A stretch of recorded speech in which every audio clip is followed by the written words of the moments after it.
Hi guys, today we're going to be starting our first screencast for the second interval. For this interval, we're going to be focused all on civil rights, and during this screencast, we're going to be specifically focusing on the civil rights movement. We're going to be looking at the time period in which predominantly African Americans were attempting to end legalized segregation, legalized discrimination, and legalized disenfranchisement. Okay, and so we're going to start off with a little bit of back history, and then we're going to jump into some of the more modern civil rights era, some that you are probably a little bit more familiar with, that time period that include famous activists such as Rosa Parks, Martin Luther King Jr., and Malcolm X. We're going to look at kind of where they came from and why they became prominent civil rights leaders. Okay, now to understand the civil rights movement, we got to, like I said, jump back a little bit in history and look at where some of that legal segregation comes from, where some of that racial discrimination comes from. And we hop back to the period right after the Civil War. This era was called the Reconstruction era, where the Union and the Confederacy were, it was an attempt by the United States to essentially reconstruct the country. Okay? Now, the idea was to rebuild this new country without slavery. Okay? Now, slavery was pretty predominant in the South, and so obviously there was going to be some resistance to that. So early on, that civil rights movement after the Civil War, there was plenty of people who resisted it, specifically in the South, and they do it by a couple different ways.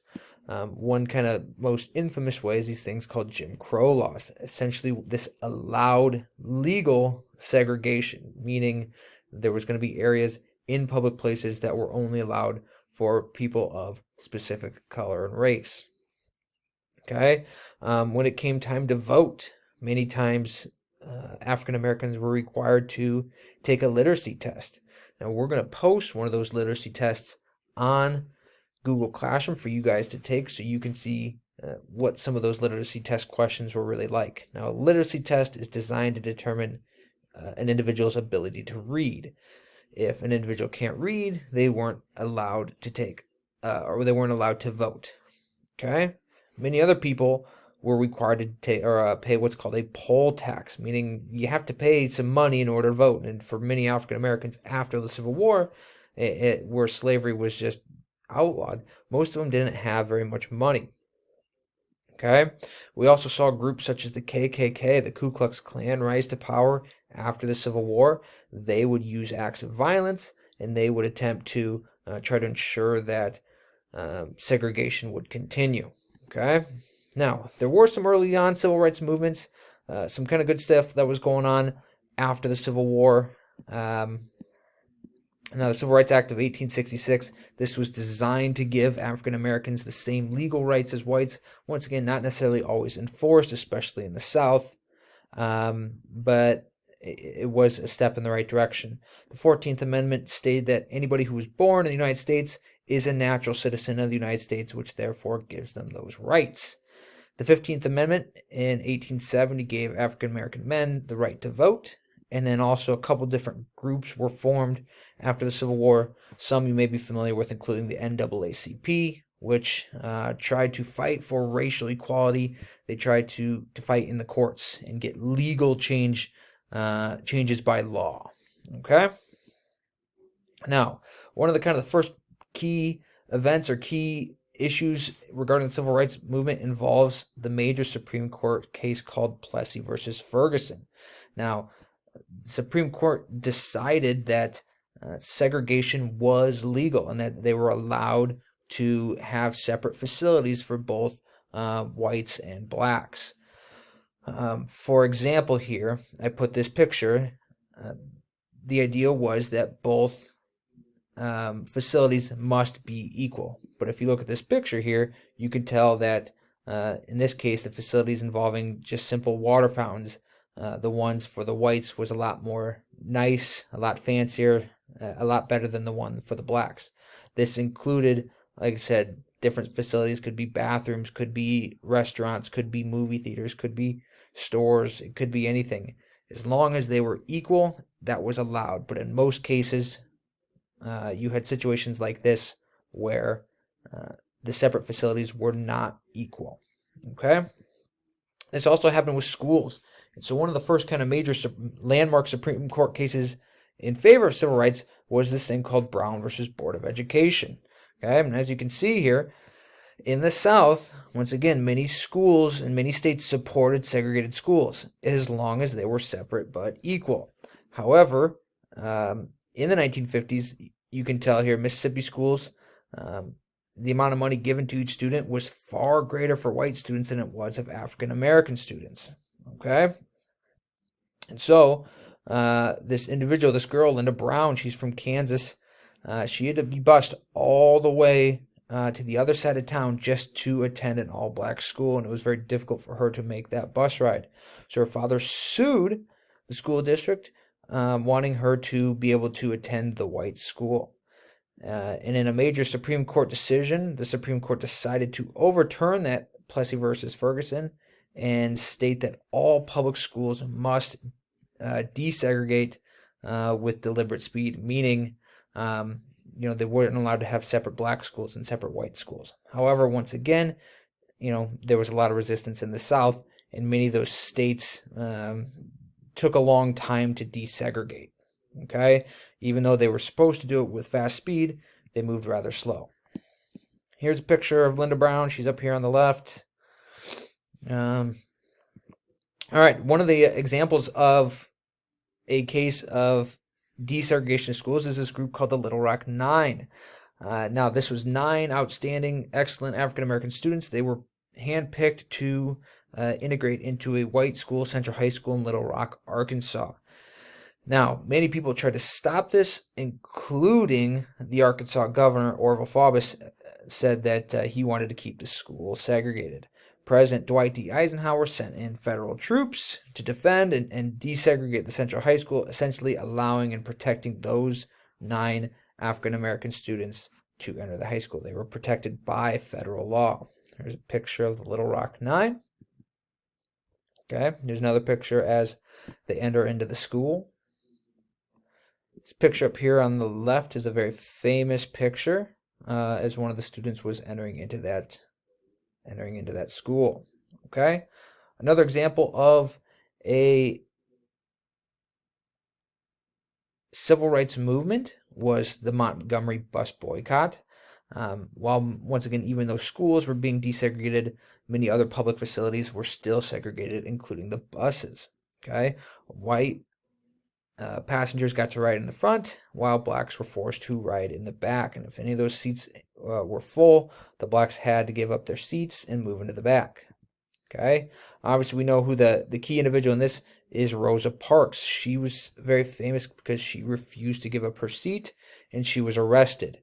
This is where many civil rights leaders, including Martin Luther King, came with an idea that they were going to boycott the buses, meaning they weren't going to ride the buses. And if the buses want to operate, they need money from the passengers. The idea was that a large population of people were no longer riding the bus. The buses would go out of business, which would be bad. So this boycott lasted from December of 1955 all the way for almost a year into November of 1956. As you can see, the bus system lost 70% of its passengers overall. That's a huge amount. Now, the African Americans leaders established a carpool system and relied on walking. This led to a lot of the violence in the 1950s, including Martin Luther King Jr.'s house being bombed. Now, it was a victory in November 1956. The Supreme Court said that segregated buses were illegal, meaning that anybody could sit anywhere on the bus. Okay? Here's the famous bus. Here's this grainy picture is Rosa Parks. And then here on the bottom left, this is her being arrested. There's her sitting on the bus. Okay. Here's famous civil rights leader Martin Luther King Jr.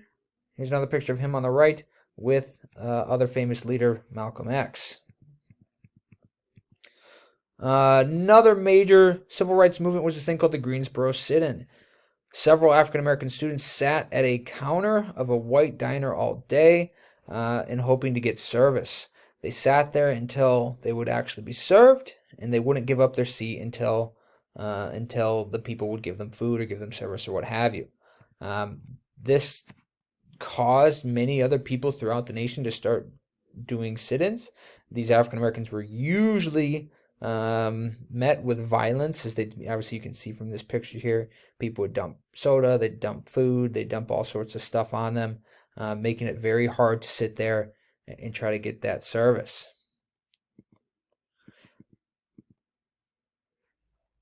Another example of the civil rights movement was this event called the Freedom Rides, where people, African Americans, would hop on buses, they would go to white-only facilities, and they would try to use them. Usually they were met with violence. Okay?